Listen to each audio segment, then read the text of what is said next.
Tällä kertaa Karjutus pailaa ohjelmassa Reppa ja Kanki laittavat Danielin garderobin uusiksi. Joo, tervetuloa. Mukava, kun pääsit tulemaan.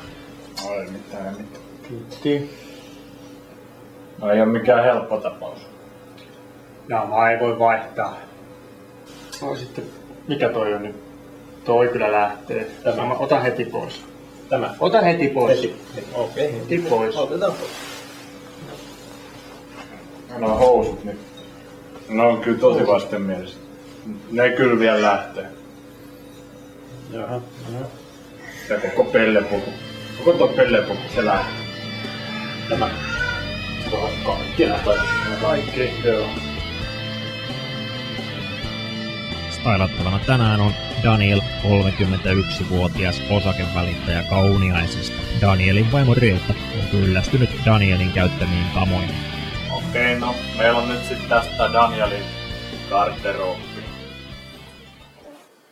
No aika huolestuttavalta näyttää, ei tää nyt just mitään, mutta katsotaan nyt kuitenkin läpi. Liittu raittaa, pois. Moketti, pois. No. Tää nyt voi jäädä. Tää toinen jää jotain. Alkuun meni ihan hyvin, mut sit se rupes diilaa niitä osakkeita. Kaikki sen työkaverit siellä pörssissä käytti niitä kamoja. Sit se rupes käyttää itekin niitä liituraita pukuja. Sit mä kuulin, että vois päästä tähän ohjelmaan. Ja nousi toivo, että vois päästä eroon niistä kamoista edes kotioloissa. No niin. Tässä on meillä tätä matskua.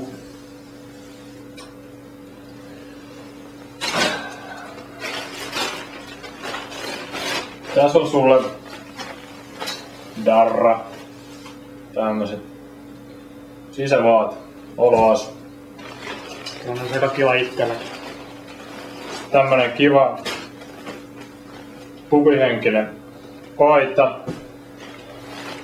Tässä on sulle taju tämmönen ulkorotsi. Ei tuu kylmä niinku jälkihiidosta. Eri afterskiissä. Joo. Tässä on sitten tämmönen niinku pisteen päälle vyölaukku. Näitä on nykyisin aika vaikea saada. Aika kivat värit. Maastovärit. Ja pukupussi vielä siinä. Ja no niin, kokeile sitä niin päälle. No. Vähän samanlaiset kuin sullakin on. Oli. No miltä tuntuu? No mitä, että kyllähän nää ihan mukavalta nää tuntuu, ei tässä mitään. Että Kyllä kotoset miehekkäät. sitten vissiin teepaitaa. Onko se tää kumpi puoli tää on? Sen voi kääntää. Ai se, joo, just. No sehän on näppärä sitten. Niin kuin vähän tilanteen mukavaa, miten se menee. Joo. Ulkoraissa. Joo, tämähän on valkoinen muun muassa. Mutta kyllähän tää varmaan tulta pitää aika kivasti. Tämmönen tulta pitää. Toisinaan. Joo.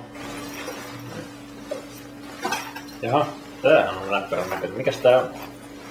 On vyölaukku. Vyölaukku, joo. Mulla ei tämmöstä ollutkaan ikinä. Tännehän voi ilmeisesti pistää vaikka mitä. Voi kännykkää mahtuu ja mahtuu visakorttia. Ja Kyllä. kyllä te olette pojat tehnyt hyvää jälkeen, mutta täytyy sanoa, mä veikkaan, että Reetta on tästä aika iloisesti yllättynyt. Tai ainakin yllättynyt.